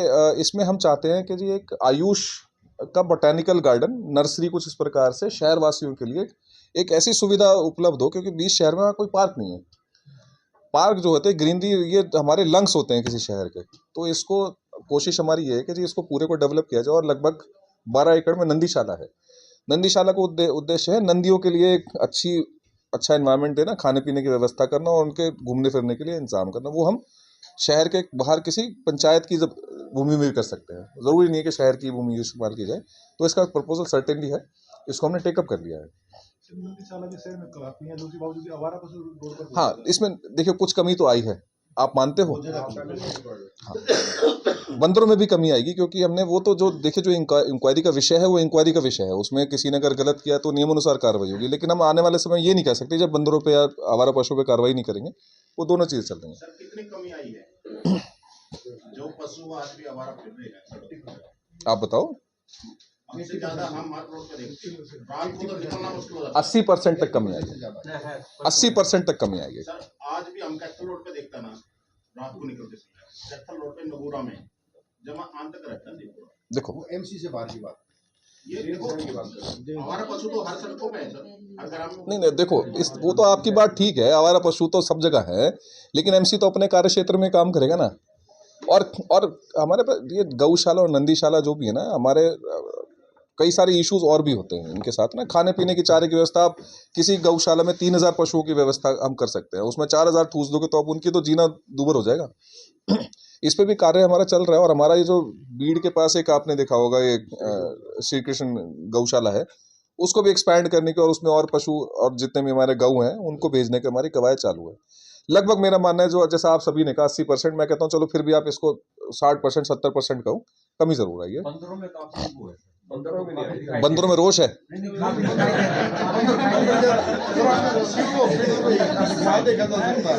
बंदरों को लेकर रोष हो सकता है। बंदरों को लेकर रोष है। आप अच्छा, एक चीज आपसे मैं पूछना चाहूंगा, आप शहर के निवासी हो अधिकतर, लगभग कितने बंदर होंगे? लगभग एक वाइल्ड सा आइडिया। हाउसिंग बोर्ड में जी 50 तो आ जाते हैं। नहीं, हाउसिंग बोर्ड की बात नहीं कर रहा, आप जींद शहर की बात करो ना, मोटा मोटा बताओ। 20,000 तो कम से अभी तो शहर की तो बात करो, आप गांव की बात करो। 2000 के आसपास। मैं कहता हूँ 5000। सुनो मेरी बात सुनो, 2000 मैंने कह दिया 5000। चलो मैंने 5000 मान लिया। पीछे जो हमारी जो प्रोसेस हुई है, जो भी बिल प्रोसेस हुआ, 5000 बंदों के बिल प्रोसेस हो गए। 58 5800 बंदर पकड़ लिए गए। अब उसमें आप कहते हो जिसमें काम नहीं हुआ, वो मैं कहूँगा जी इंक्वायरी का विषय है। हम आने वाले समय में आपको ये 5800 बंदर पकड़ के इनको जहाँ भी छोड़ना है नियमानुसार छोड़ के आपको शहर खाली करके दिखा देंगे। काले सर से तो नहीं आएंगे, भीड़ से ही तो आ सकते हैं। बंदरों से साथ ही एक चीज, आवारा कुत्तों की भी बहुत समस्या है। एक सुनो मेरी बात सुनो, वापस आ जाते हैं आपकी बात ठीक है, लेकिन हम छोड़ेंगे ही ऐसे जंगल में जहाँ से वापस आना उनके लिए मुश्किल होगा। कल सर में सर छोड़ने भी फीस लगती है ना, गांव में सब चीज़ है। वैसे पता चल जाएगा। अब देखो दो चीज़ है, यहाँ तो एमसी क्षेत्र में जो एमसी का कार्य है कि किसी भी बंदर को पकड़ना, कोई आवारा कुत्ता है उसको पकड़ना, गांव में ये काम है पंचायत का। कुछ एक जगह पंचायतों में फंड की कमी होती है और कुछ एक जगह उनके पास नो हाउ की जानकारी की कमी होती है। तो ये पहले एक बार एमसी से कर लें और एमसी के साथ साथ ही गांव में जहां हो सकता है, जहां पैसे हों, जहां ग्राम सभा इस बारे में, क्योंकि ग्राम सभा एक लोकल गवर्निंग बॉडी है अपनी, ये भी एमसी वाले भी खुद ऐसे नहीं करते, हाउस करता है। हाउस कौन है? इलेक्टेड लोग हैं, आपके और हमारे रिप्रेजेंटेटिव है। इसी प्रकार से ग्राम सभा में इलेक्टेड होते, इलेक्शन ही होता है, वो भी आपके और हमारे प्रतिनिधि हैं। तो एक बार एमसी से चालू कर दें और मैं आपको आश्वासन देता हूँ, आप ये सब मान के चलो, 5000 बंदर पिछली बार पकड़े, इस बार 5000 बंदर पकड़ के एक एक बंदर अलग अलग करके आपको दिखा देंगे शहर से क्या अंतरिक्ष में रहेगा, आपकी बार पकड़े जाएंगे, पहले कागजों पकड़े जाएंगे। अब देखो, मैं उस बारे में टिप्पणी नहीं करना चाहूंगा, वो इंक्वायरी का विषय है, लेकिन इस बार जो भी होगा ट्रांसपेरेंट तरीके से इस बार अब आपको शहर से आपको लगेगा, आप खुद आके कहोगे जी 5000 बंदर आपने पकड़े, हमें नहीं दिखते। ऐसे निर्देश आपने दे दिया सर, भाई दोबारा अभियान चालू हो जाएगा, ये टेंडर की दोबारा कार्रवाई एमसी चालू कर रही है और ये जल्दी ही लगा देंगे। लगे हाथ कुत्तों पे भी कार्रवाई करो। कुत्तों का मैं एक बार बता दूं, देखिए, हाँ, कुत्तों का ना, देखिए बड़ा है ना, नुक्कड़ पे 5-5 6-6 झुंड बना के बैठते हैं हाँ, और इस पे- निकलने देते हैं, एक्टिवा पे भी पकड़ लेते हैं। इसमें निर्देश देखिए इस प्रकार के हैं कि कुत्तों को है ना, हम इस प्रकार से वो नहीं कर सकते, रिलोकेट नहीं कर सकते, क्योंकि वो जो कुत्ता जहाँ पैदा हुआ, जहाँ बड़ा हुआ है, क्योंकि उसका भी वहां से उस एरिया से लगाव है। नहीं, जो पाड़ते हैं जी, काटते हैं, मैं वही कह रहा हूँ, उनका हम वो करा सकते हैं, जैसे नसबंदी करा सकते हैं और उनका बाकी रेबीज का हम वो कर सकते हैं, उस पर जरूर ध्यान हाँ दें। जी। सर, आपके कैंप ऑफिस को जाने वाला रास्ता, जो आम जन नागरिक शिकायतों के लिए आपके कैंप ऑफिस में जाते हैं, एक रास्ता बिल्कुल बैरिकेडिंग लगा के, बेल लगा के बंद है, और जब दूसरा रास्ता खुला हुआ है सर, जब बुजुर्ग और महिलाएं जाती हैं तो उलझ के गिर जाती हैं। नहीं नहीं समस्या नहीं किस नहीं तरह है? नहीं, उनके लिए यदि उस रास्ते को खोल दिया जाए तो नहीं बड़ा नहीं, देखिए अब थोड़ा सा ये समझने की कोशिश करो, वो रास्ता कोई बंद नहीं है।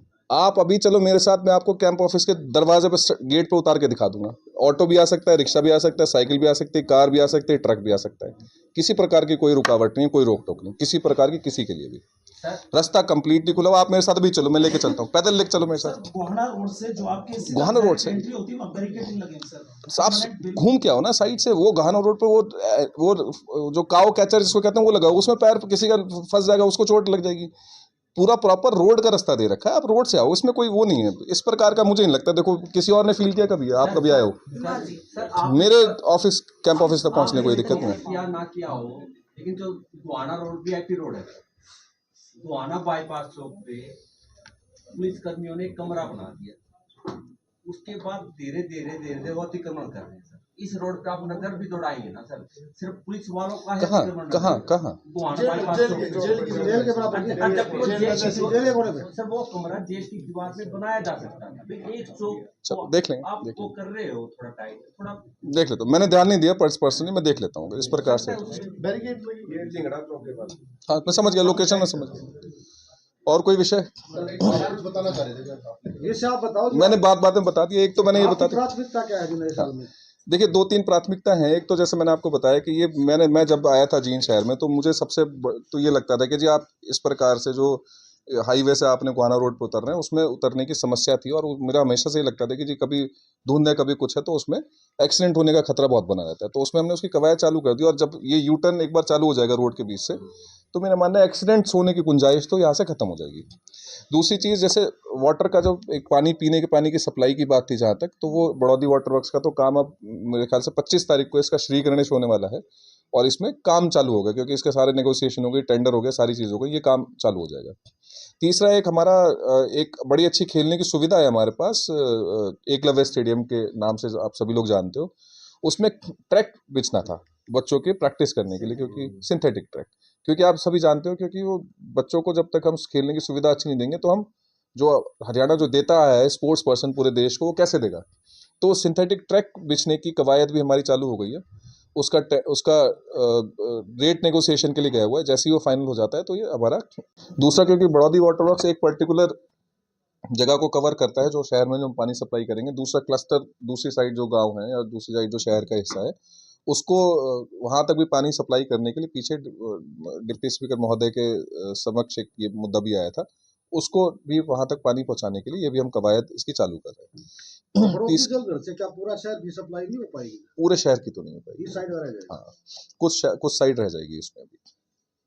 और तीसरा, जैसे कि आपने एक गंभीर समस्या थी क्योंकि गौओं से रिलेटेड जो हमारा घूमते हैं सड़कों पे और बंदरों से रिलेटेड, उन दोनों को मैंने बताया कि लगभग मेरा मानना है कम ही उसको आंको आप उसको, वैसे तो 80% के आसपास है, बट फिर भी मेरा मानना है कि जब 50% भी मानते हो तो आपका एक अच्छा काम हो गया। और आने वाले समय में, क्योंकि उनका भी हमें ध्यान रखना है, एक गौशाला में नहीं ठूस सकते, उसको ध्यान में रखते हुए फ्री कर देंगे, आपका जींद शहर कैटल फ्री हो जाएगा। एक चीज़ और, दो तीन चीज़ें और हैं जो मैं थोड़ा जल्दी बता दूं, फिर आप बात कर लेना। एक शहर में समस्या, जैसे मैंने आपको बीच में बात करते करते बता दिया, एक उद्देश्य हमारा ये कि जब हम फायर स्टेशन को बाहर लिया है, कहीं आग लगती है इमरजेंसी में, ये गाड़ी नहीं पहुंच पाती, निकलने में समय लग जाता है, तो थोड़ा जैसे मिनी बाईपास पे आ जाएगा तो निकलने में आसानी होगी। एक हमारा आपको शहर के बीच में मल्टी स्टोरी पार्किंग, आप देखा होगा, अब शहर में कोई शिकायत करे जी मार्केट के बीच में गाड़ियां खड़ी हैं, अब लोग शॉपिंग करने आएंगे, सामान खरीदने आएंगे, मार्केट तो यही है, पुराने शहर में जाएंगे उनको गाड़ी खड़ी करने की जगह नहीं, कहाँ लेके खड़ी करेंगे, वो ऐसा नहीं है 2 किलोमीटर खड़ी करके फिर रिक्शा से आएगा। तो हमने पार्किंग की, मल्टी लेवल पार्किंग के लिए भी हमने एक प्रोसेस इनिशिएट करी है। हमारा कुछ प्लान इस प्रकार से है कि हम जो अगर फायर स्टेशन शिफ्ट करेंगे वहाँ पे मल्टी लेवल पार्किंग लेके आ सकते हैं, वो जगह उपयुक्त नहीं होगी तो कोई और जगह हम फाइनल करेंगे। और एक उसके साथ ही, जैसे अभी पीछे आपने देखा होगा, आप सभी लोग मौजूद थे, काफ़ी साथी मौजूद थे, ये जो एमसी की ज़मीन पड़ी है गुरुद्वारे के साथ, उसमें हम पार्किंग का एक प्लान कर रहे हैं। उसमें हमें ये भी था कि अतिक्रमण होने की भी आशंका उसमें बनी रहती है, तो उसमें जल्दी हो जाएगा, वो पीडब्ल्यूडी से जैसे भी वो सीएनडी वेस्ट हटा के और उसको हम पार्किंग के रूप में डेवलप कर देंगे, एक सुंदर एक जगह स्थान उसको उस प्रकार से डेवलप कर देंगे। आप कुछ कह रहे थे? जी जी। मनरेगा से जुड़ा हुआ, मनरेगा में हाजिरी ऑनलाइन लगती है, उसके बाद भी फर्जी हाजिरी लगाई जा रही है, और ये मामला मालवी गांव में आया है जुड़ा में। मैं जांच करवा लेता हूँ, मैं बिल्कुल जांच करवा, ने जांच करके ने और शिकायतकर्ता को वहां पर बुलाना भी मुनासिब नहीं, कोई दिक्कत नहीं है, मैं एक सीनियर अधिकारी से जांच करा दूंगा ना, जो विश्वास पात्र हो उससे जांच करा दूंगा, कोई दिक्कत नहीं। इतना गंभीर और संगीन मामला है, बिल्कुल करा देंगे जी, ये तो इसमें फाइनेंशियल फ्रॉड बनता है, अगर इस प्रकार की बात है तो करेंगे। डी प्लान का पैसा ना, नहीं, डी प्लान का मैं आपको बता दूं, हमारे पास अब पैसा नहीं बचा, वो धीमी गति आपको इसलिए दिख रही है, वो कमिटेड फंड है, हो सकता है काम चालू नहीं हो, लेकिन हमने फंड एलोकेट कर दिया, वो लैप्स नहीं हुआ हमारे पास। अब मेरे ख्याल से मात्र शायद 12-15 लाख रुपए बचे हैं, क्योंकि आज भी कोई आया था कि जी डी प्लान में पैसा दे दो, तो मैंने चेक किया तो हमारे पास पैसा नहीं बचा है, वो कमिटेड फंड है, मतलब वो कमिट हो गया है, उस काम के लिए एलोकेट हो गया है। जो 21 करोड़ रुपए थे उसमें से मैच में 12% कि वो पाए थे सर, क्या? नहीं वो नहीं बचे हैं सर उसमें। नहीं, आप सारा मोर देन 80% तो काम अभी चालू कर देंगे, वो लास्ट स्टेज पे ये लगभग वो फंड लैप्स नहीं होने देंगे वो लगभग 12-15 लाख की उसमें बच रहा है। एक इनकी फिर आपको सुनना स्टेडियम की बात कर रहे थे, सिंथेटिक ट्रैक की, एकलव्य स्टेडियम में जनसभा रैली की जाती है, बच्चों को भी परेशानियां होती है, तो कोई अलग जगह नहीं बनाई जाती? बिल्कुल, सिंथेटिक ट्रैक बनने के बाद तो उसमें आप और मैं भी सोच के कदम रखेंगे कि खराब ना हो जाए, भाई करोड़ों रुपए की संपत्ति है, खराब तो नहीं होने देंगे, तो वो पब्लिक रैली जो भी होगी उसके लिए कोई और स्थल निर्धारित कर देंगे, वो तो है ही, आप सभी लोग सब समझते हैं इस बात को। एक सर आपको भी ध्यान में होगा, ग्रीन बेल्ट जो वहाना रोड की ये काफी जुड़ी हुई है, आप जाके देखो, अभी मैं आपसे आगे एक बार थोड़ा नजर मारो, सफाई कराइए इसकी, और ग्रीन बेल्ट को सफाई की ठीक है सर, पेड़ पौधे जो पहले थी ना 4-5 साल पहले, ये भी एक पब्लिक है जो पाइप दबाए थे, उसके बाद से मामला खराब। मैं वही कह रहा हूँ, आप अभी मेरा तो देखो ये कहूंगा, मैं आपको अंदर की बात बताता हूँ। डिप्टी स्पीकर साहब, मैं और डीएमसी साहब बैठे हुए, तो हमने डिसाइड ये कहते हैं जी, ये रोड तो कम से कम एक रोड जिसको आप वीआईपी रोड कह रहे हो, कि इसको ऐसा बना दे कोई एंटर कर देगा चंडीगढ़ आगे, कर देंगे इस तरीके से। हमारा यही प्लान है कि जी पूरी ग्रीन बेल्ट को इस प्रकार से कर देंगे, इस रोड पे आपको, और इस पे एनक्रोचमेंट आपने देखा, ये पीछे चौक का नाम क्या है अपना, ये सीआरएसयू यूनिवर्सिटी के लिए मुड़ते हैं, डिंगड़ा चौक बाईपास, देखा आपने? इसके साथ साथ ही आपने देखा ये ओल्ड बस स्टैंड के आसपास पीछे कुछ लोग जो जैसे ऐसे टाइलें बिछा रहे हैं, कुछ लोगों ने कब्जे भी कर लिए हैं, सारा रिमूव कर दिया। यह आपको चलने के लिए, पैदल व्यक्ति के लिए चलने के लिए बड़ा एक अच्छा एक्सपीरियंस मिलेगा आपको आने वाले समय, सारा आएगा, सारा आएगा।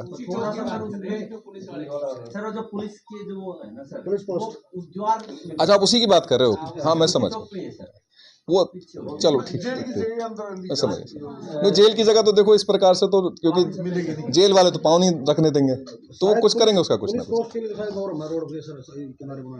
देख लेंगे, कुछ ना कुछ करेंगे उसका। देखो वो ना, मेरा ये मानना है शहर में आप एंटर करते हो तो पुलिस वालों की प्रेजेंस तो होना आवश्यक है, लेकिन आप कह रहे हो एनक्रोचमेंट है, करते हैं उसको। साहब जी, एक 15 अगस्त 26 जनवरी को हमारे पत्रकारों के लिए भी थोड़ा एक कोड़ा हमेशा रखते हैं ना जी, नीचे लगता है हमारा, नीचे खड़े नीचे ही होता है डीपीआरओ सिस्टम हमारा, ग्राउंड के अंदर नीचे, ना कि कहीं साइड में। तो आपने फोटो तो चीफ गेस्ट की लेनी, नीचे खड़े होके तो लेनी है, स्टेज पे खड़े होके किसी फोटो लोगे? हमारे लिए भी थोड़ी सी एक कहाँ 26 जनवरी नहीं, कहाँ चाहते हो व्यवस्था?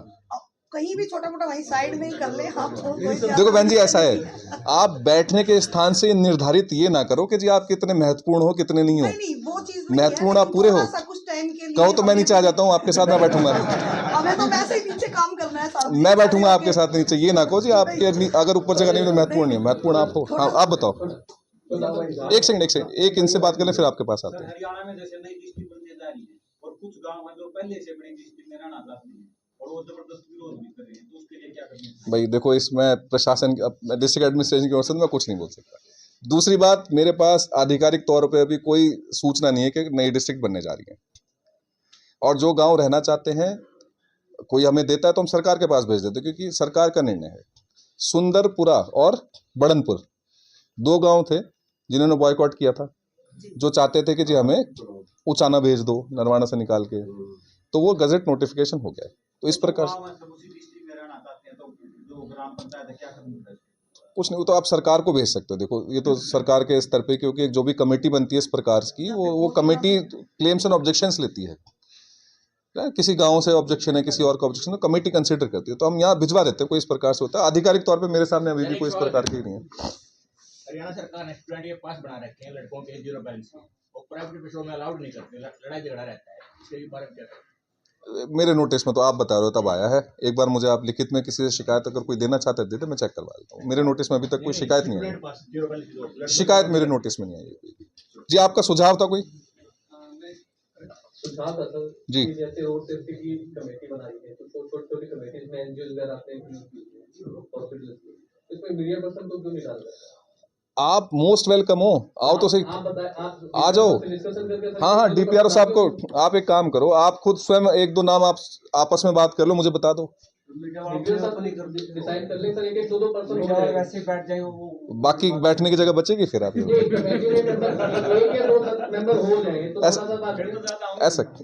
ऐसा कर लो आप आपस में डिसाइड कर लो। 1-2 नाम जो आपने फाइनल करने वो आप मुझे बता दो। मैं तो चाहता हूं कि जी आप रोड सेफ्टी कमेटी में हो। एक चीज और है, आप है ना प्रशासन के आंख नाक कान भी बन सकते हो। हम क्या करते हैं, रोड सेफ्टी का मीटिंग में आके देखोगे ना तो हम फोटो लेते हैं, मतलब किसी एक पॉइंट का रोड टूटी है, कुछ और नुकसान हो सकता है, उसकी फोटो लेते हैं। फोटो कौन लेता है? हमारे जो आईरेड के एक एनजीओ के कुछ लोग हैं, लड़के, वो लेते हैं। हमारे के कोई एसडीएम निकल रहा है, मैं निकल रहा हूँ, कोई फोटो खींच ली, मीटिंग में डाल दिया। आप ये हमें आके बताओ, और मैं इंश्योर करता हूं कि जी आपको रोड सेफ्टी कमेटी में हम इतनी सख्ती से पेश आते हैं सभी जो कंसर्न है, क्योंकि हम ये नहीं चाहते जी हमारी कमी से जान जाए किसी की। बाकी तो काम रूटीन के हो सकते हैं, रोड सेफ्टी का काम रूटीन का नहीं होता। आप हमें बताओ, आप लोग आके मीटिंग में पार्टिसिपेट करो, आप बताओ कि जी हाँ ये रोड में, इसमें सड़क पे ये पेड़ है, ये ऐसा ही ऐसा है, हम पूरी कार्रवाई करके देंगे। निर्माण वाला जो रोड है हाईवे, इसको काफी अवैध करते हैं। अभी आपने पीछे देखा, हमने इस पे पूरे अवैध कर बंद कराए थे। आपके नोटिस, आप ही ने खबरें छापी हैं जी, मुझे तो आपसे पता लगता है। बता दो, वो भी कर देंगे। अवैध कट तो सारे बंद कर नहीं। एसपी वो तो वो है, चौक नहीं है, वो तिराई तो है वो। नहीं, उसमें देखो लाल बत्ती नहीं, स्पीड कमिंग मेजर्स लग सकते हैं, मतलब हमें उसमें स्पीड को स्लो करने के लिए कुछ उपाय कर सकते हैं, वो कर लेंगे। रोड सेफ्टी जनरल मेरा है, मतलब कोई सवाल नहीं है। जो मोस्टली चौक है ना, उनकी व्यवस्था ये है कि राइट साइड से व्हीकल चलेगा, मतलब चौक के ऊपर से नहीं जाएगा, चौक के नीचे जाएगा, ऐसी उनकी कुछ व्यवस्था ऐसी है। वहाँ पालना करने में कमी है। नहीं सर, जैसे ट्रैफिक नियम की पालना नहीं करे ना भाई, ये तो कौन चलेगा? आप और हम ही तो हैं चलने वाले, कोई हमारे लिए खतरा बन जाता है सर, क्योंकि हम सही चल रहे हैं। बात ये, आप हमसे मतलब ये है कि हम समाज के लोग ही तो हैं जो गलत चल रहे हैं। वो चौक के ऊपर से आना चाहिए, आपके ऊपर से नहीं आता, पीछे से कट ले लेता है। काफी सारे सर तो ऐसी सर जगह नहीं है। वो देखो एक चीज और है, हाँ, एक विषय और आपको बताया तो बड़ा अच्छा जो एक काम होने जा रहा है जी, इनमें पीछे मीटिंग में भी बात हुई थी। पीछे हमारे कुछ लगभग 40 कैमरे लगे हुए हैं, सीसीटीवी कैमरे, जो लगभग खराब हो चुके हैं। 12-13 कैमरे चालू हैं। एक तो हम उन कैमरे को चालू कराने के लिए हम प्रोसेस हमने चालू कर दी है। उसमें डिप्टी स्पीकर महोदय ने कहा जी मैं अपने पर्सनल फंड से भी इन कैमरों को चालू करने के लिए कुछ पैसे दे दूंगा, क्योंकि पुराने कैमरे लग रहे हैं। इसके साथ ही आने वाले समय में होम डिपार्टमेंट और यूएलबी डिपार्टमेंट, दोनों डिपार्टमेंट की अलग अलग स्कीम थी सीसीटीवी कैमरे लगाने के लिए शहर में। वो चाहे ट्रैफिक वायलेशन में हमारी मदद करें, हमारी एक बेसिक मॉनिटरिंग में मदद करें, कोई वारदात हो उसमें क्रैक करने में मदद करें।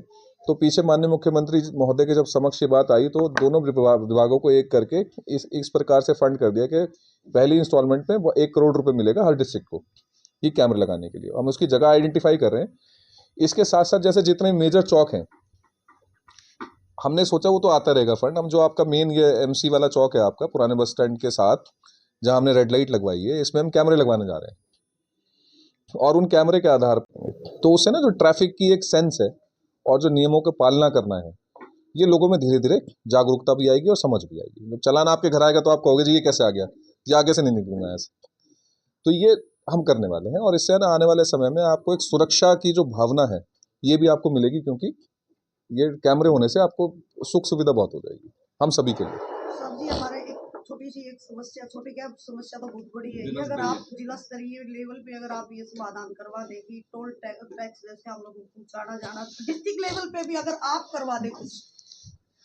अगर मैं अपनी पर्सनल गाड़ी से निकलूँ ना, मुझे ही माफी नहीं है, सरकारी गाड़ी निकल सकती है मेरी भी, पर्सनल मेरी भी। हाँ देख लिया क्या? चलो जी, बहुत धन्यवाद आपका। और मेरी कोशिश ये रहेगी कि जब अगली बार मिले तो हम इससे और अच्छी स्थिति में हो। Thank you.